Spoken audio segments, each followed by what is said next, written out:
All right, so y'all asked some good questions. Let's get into it, shall we? I'm the librarian, and I came to read.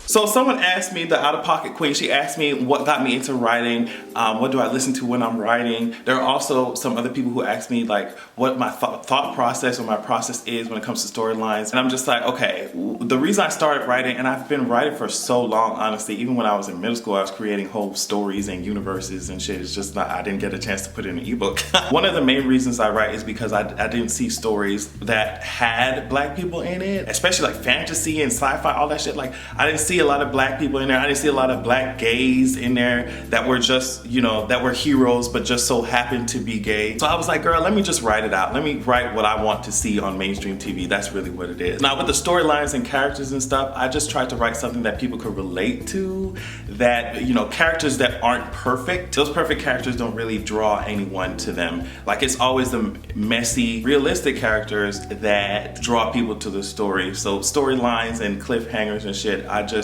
don't know, I really planned, I knew I wanted certain big plot points because, you know, stories have turning points. Once I figured out what those turning points were, I had to write my characters to that point.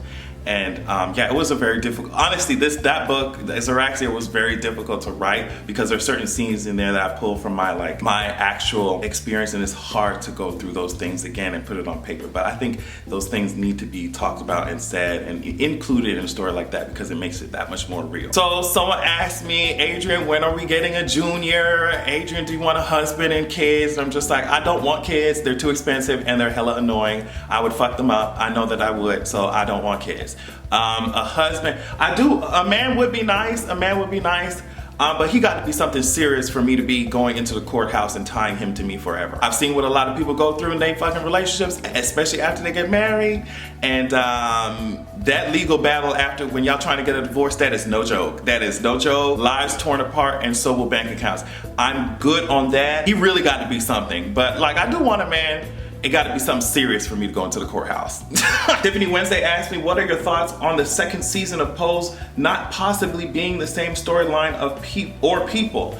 I'm kind of disappointed because I did love the beautiful actress MJ Rodriguez who plays Blanca. I loved those characters so much, so it's gonna be disappointing if that's what they choose to do. But I hope that the story, if they do that, I hope the story that they choose for the second season will be just as impressive as the first and more historically accurate. That's what I hope. Kat Ann asked me, can you also talk about your choice to be vegetarian / vegan? I'm new to being vegetarian. I'm surprised how much better I feel and how affordable it is. So honestly, the only reason I'm vegetarian is because I was born into a very strict, very religious, strict household that strictly policed what was eaten, okay? And so after like 20-something years of not eating meat, I'm not finna dig into a steak. Like, I'm just not going to do it.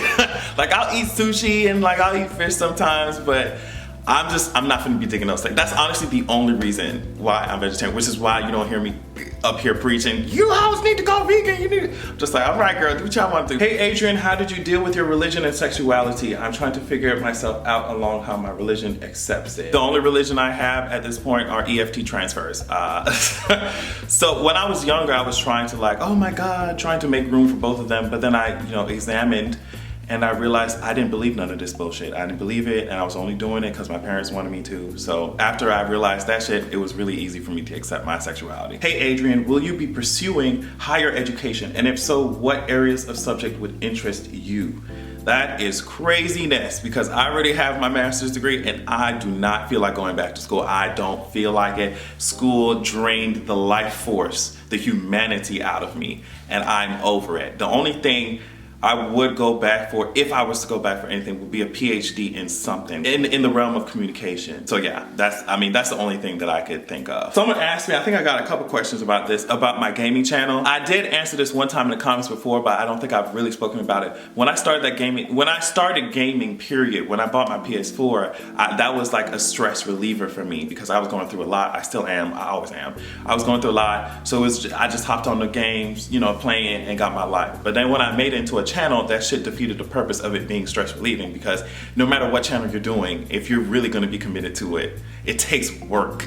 Like, so I was like, oh, let me get on here to relieve my stress, and then I'm like, oh shit, I should put something up on the gaming channel, and then I was like, oh shit, I should put something up on the gaming channel, shouldn't I? But at that point, it was just becoming too much. So it was like a constant battle. So I laid off of the gaming channel, just, you know, started playing my games in my own time. But maybe in 2019 I can get back to it, buy the games that I want, because Cyberpunk 2077 is coming out, Ace Combat is coming out. Maybe I can start it up. I'm not making any promises, but maybe I can, and even move some of the nerdy shit over there too. Like, I always be talking about Game of Thrones, I always be talking about Teen Titans, Young Justice, all that stuff. So maybe in 2019 that can happen. No promises. So Ray Carroll asked, hey love, I just want to know how you are doing overall. Not Adrian, the great content creator that we see daily, but you as an individual outside of your fans. That's a good question. I don't really know how to answer that. I feel like some days I'm good, some days I'm bad. I guess that's everybody. I'm really focused on building whatever this is though. That definitely is a good and bad thing, because I told y'all I tend to be a workaholic, and I use that as a coping mechanism to hide from whatever I'm experiencing. But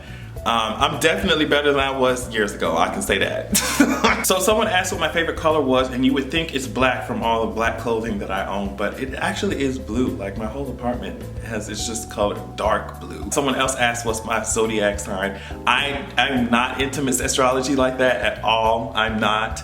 But the girls tell me I'm an Aries or some shit. I was born on April 19th, so y'all can do the math, and I guess I know y'all be in there with these personality analyzations and shit, so April 19th is my birthday. So someone asked me, how did you deal with life after college? I'm about to graduate. I'm very scared, since this time I'm not going to be on vacation, but in unemployment. I've started going to job interviews, but still nothing, so yeah. Take it at your own pace. The only thing that's really frustrating about like this whole college thing and degrees thing is that, you know, from the time we were old enough to understand anything, people were told and drilled into their head, if they go to college, they'll get a job and get a career, and that's it. But I don't know. As time moves on, we're starting to see that is not as accurate as we need it to be, so don't be hard on yourself. I was applying for a bunch of stuff in Atlanta when I immediately graduated grad school, and I guess this ties into another question. When somebody asked me, how did you get to a point where you didn't need to be in a traditional job or whatever? And honestly, my broke ass should be in a traditional job, but I remember immediately graduating grad school, trying to apply for positions in Atlanta, and it was just not working out. But the more time I spent applying, the more I realized, hey, like, I'm actually living off of myself doing this shit. So I don't want anyone to be under the impression that they've done something wrong, where it's them that has fucked up because they can't find a position after they got their degrees. It takes a lot of time sometimes.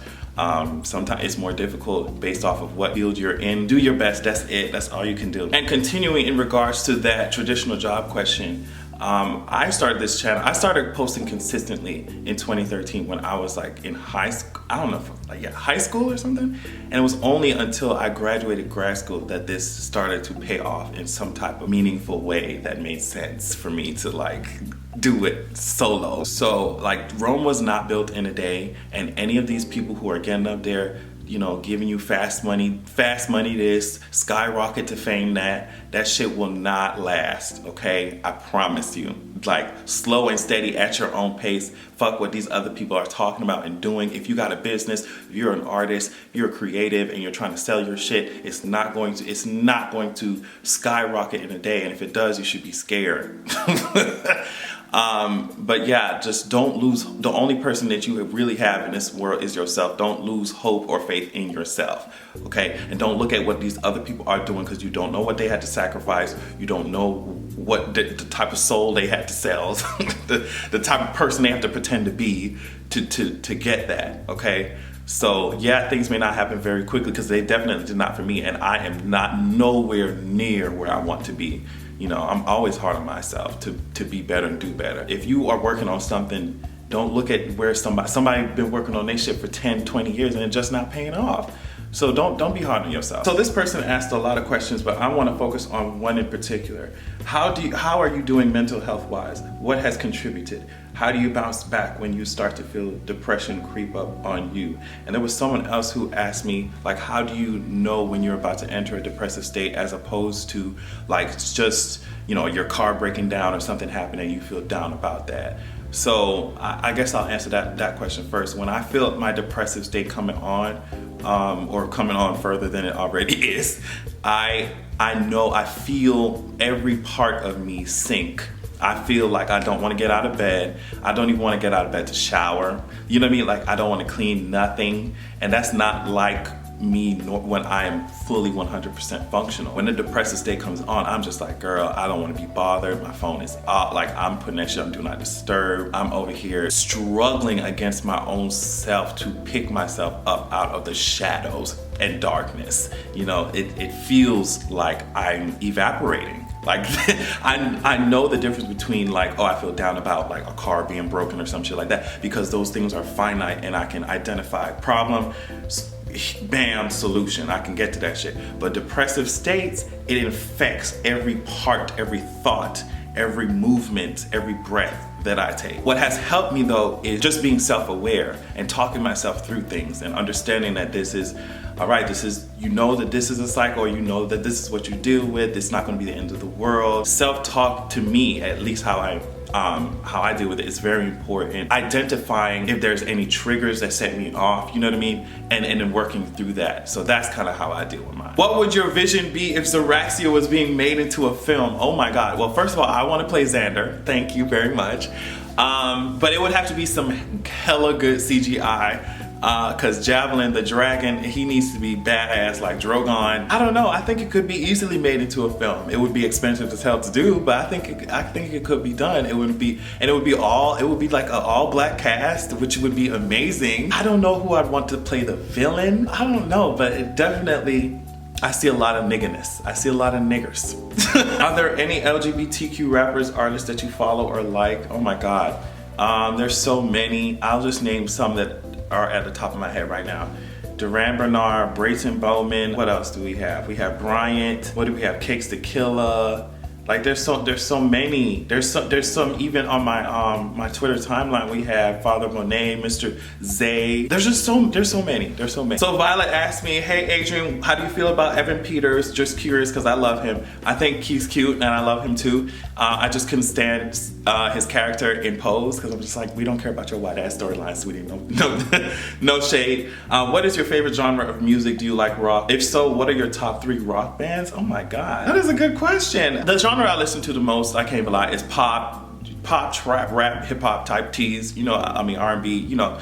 But I mean, any type of music that's good, I will sit my ass down and listen to it. The only rock shit I really remember is from middle school days when my ass was going through my emo phase. I remember the girls singing Green Day and Coldplay and Evanescence and Paramore, girl. I remember the girls getting down there to Fall Out Boy and Panic at the Disco. But that's really it. I know those are hella dated. But that's it. Someone asked me what's my body count, and that, I mean, to infinity and beyond, I don't know, girl, like. Someone asked me if I'm a top or a bottom. I am a reluctant bottom and an accidental top.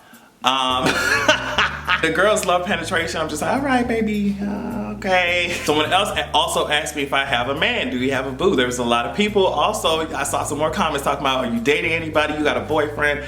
I do not have a man. And I know y'all want me to. Like, someone asked me what my dating life looks like. It is non-existent. I promise. It is non-existent. I don't know. I feel like it would be kind of difficult to date. I'm a mess. I need to get my shit together. I need to get my shit together financially too. I don't know. But then people are just like, if you feel like you always need to get something together, you'll never date because you feel like you'll never have anything. You'll never have it completely together. I guess that's the point, but I'm not dating anybody right now, I promise. Adrian, have you ever had a sexual rendezvous, sexual encounter with a celebrity. Absolutely not. I have not. If a celebrity hopped in my DMs, I would be suspicious. I'm like, girl, what do you want, girl? You want my empty ass kitchen? You want my empty ass kitchen? So someone asked me how I got the courage to start making YouTube videos. Now, when I was younger, I couldn't really be myself. I think I've said this. I was a gay boy, didn't know where to turn, felt out of place at home, sometimes at school. So I turned to the internet and I saw these people living their truths and getting their life and living. All these gay boys, these gay black boys just making videos and shit. So I was like, bitch, I could get into it. I could get into it. Well, you know, of course I do it because I love to do it. It's my career. I make money. I like to make people laugh, all that shit. But one of the big reasons is to give back, is to make sure that if there's a gay boy out there, gay girl out there, LGBT person, trans person out there who feels so out of place, out of touch, left out by society, they can turn to my channel, my content, whatever, and feel like they have a home. Because so many of them have had their homes torn from them or never had homes to begin with. So I know that sounds corny, but like that's what the internet did for me, and I want to return the favor. And this person said they want to start putting videos up and start making covers and stuff. I think you should just do it. Just do it. You know, and someone else asked me what advice do I have for people who want to start YouTube. Just do it. Just get up there and do it. I think a lot of the fear that comes with starting something like this, or, you know, it could be anything creative, it's just they think that what they have to say or what they have to give it's not of value. Oh, there's no one else who does something like this, so why should I do it? And I'm just like, that's the whole reason why you should do it, because you have your own perspective, you have your own ideas, and no one else has lived your experience but you. And so that's the perspective that you offer. Now, I will say that you building a brand or a presence based off of a false personality is going to get tiring for you, because you'll skyrocket and then you'll fall down, because you can't pretend for long. You can't, and people see right through that shit. They do. No matter how they pretend with your ass and laugh with your ass, they see right through it. So that's how I would say, be true to yourself and build a brand that you can just wake up and it's a part of who you are, as opposed to you trying to be somebody else. Okay, so someone asked me what would my debut era look like if I was to do an album or something. So my album genre would definitely be like R&B-ish, trap-ish, hip-hop, rap. You see what I'm saying? I would get on there. And I think I would like the concepts to be Yoruba and just introduce that type of mythology to the mainstream. Just because like we've seen so much Greek mythology, Roman shit, all that shit. Like I think that it's time to introduce new shit. So I could be one of the deities in Yoruba, and or I could be a superhero or a vampire or something, or I could be all of those shits. I just think like a new edgy spin on rap and pop and concepts and creative direction, and also gay people in rap. I think I would just fuck it up. Adrian, can I be your panties? Absolutely.